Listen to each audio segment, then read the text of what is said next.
Hi అండి, నమస్తే. ఎలా ఉన్నారు అందరూ? నేను మీ Anusha. Welcome back to Telugu Ruchulu. ఈరోజు వీడియోలో రెడ్ సాస్ పాస్తాని ఎంత టేస్టీగా ఎంత ఈజీగా ప్రిపేర్ చేసుకోవచ్చో చూద్దాం. ఇది చిన్నపిల్లలతో పాటు పెద్దవాళ్ళు కూడా బాగా ఎంజాయ్ చేస్తారండి.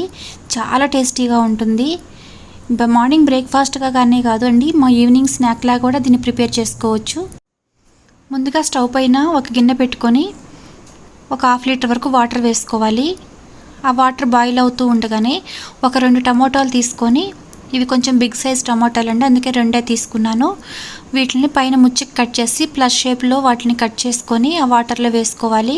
అది ఒక 5 నిమిషాల పాటు ఉడికించుకోవాలండి టమోటాని.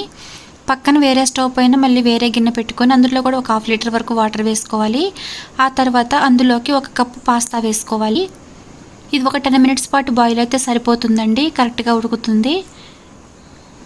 అదంతా ఒకసారి మిక్స్ చేసుకొని ఉడకనివ్వాలి స్లోగా. మీకు అర్థం కాకపోతే వెనకాల ప్యాకెట్ పైన కూడా రాసే ఉంటుందండి ఎంతసేపు బాయిల్ చేసుకోవచ్చు అని చెప్పేసి. ఒక 10 మినిట్స్ పాటు బాయిల్ చేసుకుంటే సరిపోతుంది పాస్తాని. ముందుగా ఈ టమాటాలు ఉడికిపోయాయండి, వాటిని పక్కన ప్లేట్లోకి తీసుకోవాలి. అవి కొంచెం చల్లారిన తర్వాత పైన పీల్ తీసేసేయాలండి. పైన తొక్క అంతా తీసేస్తేనే బాగుంటుంది, సాస్ లాగా వస్తుంది. పైన తొక్క ఉంటే మనం పాస్తా చేసేటప్పుడు మధ్య మధ్యలో అది కనిపిస్తూ ఉంటుంది, బాగుండదు అనమాట. పైన అట్లా పీల్ తీసేసుకొని వీటిని కొంచెం కట్ చేసుకొని మిక్సీలో వేసుకొని ప్యూరీలాగా ప్రిపేర్ చేసుకోవాలి. మీకు ఎట్లా పల్ఫ్ లాగే ఇష్టమైతే అట్లా కూడా వేసుకోవచ్చు. నేనైతే ప్యూరీలాగే చేస్తున్నానండి. ఇప్పుడు దీన్ని మిక్సీ చేసుకుందాము. ఈ విధంగా మెత్తగా పేస్ట్ చేసుకొని పక్కన పెట్టుకోవాలి. ఇప్పుడు పాస్తా ఉడికిపోయిందేమో చూద్దామండి. ఉడికిపోయిందండి ఇది. ఇప్పుడు దీన్ని తీసేసుకొని వేరే ఒక గిన్నెలోకి వేసుకోవాలి. అందులో చల్లటి వాటర్లోకి వేసుకోవాలండి. అప్పుడే అవి అడ్డుకోకుండా కరెక్ట్గా ఉంటాయి. లేకపోతే ఒకదానికొకటి అంటుకుంటాయండి. మామూలుగా ప్లేట్లో తీసి అక్కడ పెట్టేస్తే వాటర్లో వేసుకోవటం వల్ల పొడి పొడిగా ఉంటాయి అన్నమాట. ఇప్పుడు స్టవ్ పైన ఒక ప్యాన్ పెట్టుకొని అందులో ఒక 2 స్పూన్ల వరకు ఆయిల్ వేసుకోవాలి. ఆ తర్వాత సన్నగా కట్ చేసి పెట్టుకున్న ఉల్లిపాయ ముక్కలు వేసుకోవాలి. తర్వాత సన్నగా కట్ చేసి పెట్టుకున్న పచ్చిమిర్చి ముక్కలు కూడా వేసుకోవాలి. ఆ తర్వాత కొంచెం క్యారెట్ వేసుకోవాలి. ఒక 1/2 క్యారెట్ వేసుకున్నాను నేను, చిన్నది. ఇవి కొంచెం ఫ్రై చేసుకోవాలి.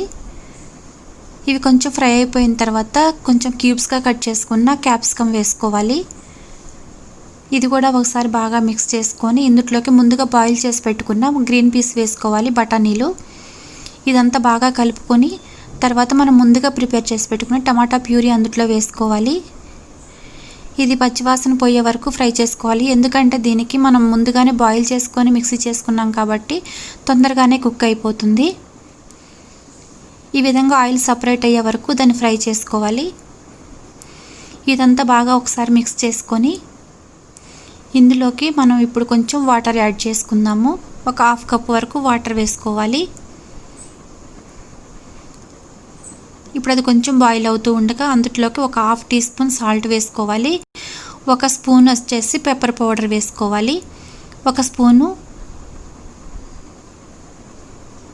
రెడ్ చిల్లీ ఫ్లేక్స్ వేసుకోవాలి. ఒక 1/2 టీ స్పూన్ వరకు ఆరిగానో వేసుకోవాలి. ఆరిగానో ఉంటే వేసుకోవచ్చు, లేకపోతే లేదండి, అదేమీ పెద్ద విషయం కాదు.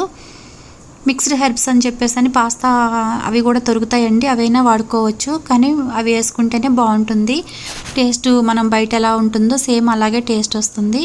ఆ తర్వాత ముందుగా బాయిల్ చేసి పెట్టుకున్న పాస్తాను కూడా వేసుకొని బాగా మిక్స్ చేసుకొని కొంచెం చీజ్ వేసుకోవాలండి. చీజ్ మాత్రం స్కిప్ చేయొద్దు అసలు. చీజ్ వేసుకోవటం వల్లనే పాస్తాకి కరెక్ట్గా టేస్ట్ వస్తుంది. ఇదంతా బాగా మిక్స్ చేసుకొని ఒక 1 మినిట్ పాటు దాన్ని చీజ్ అంతా కరిగిపోయే వరకు ఉంచుకొని ఇప్పుడు సర్వింగ్ ప్లేట్లోకి తీసుకొని సర్వ్ చేసుకుందాము. ఇది వేడివేడిగా తింటే మాత్రం అదిరిపోతుందండి. మీరు కూడా తప్పకుండా ఈ రెసిపీని ట్రై చేసి మీకు ఎలా కుదిరిందో మీ కామెంట్స్ ద్వారా నాకు తెలియచేయండి. మరిన్ని హెల్తీ అండ్ టేస్టీ రెసిపీస్ కోసం తెలుగు రుచులు ఛానల్ సబ్స్క్రైబ్ చేసుకోండి. లైక్ చేయండి, షేర్ చేయండి, కామెంట్ చేయండి.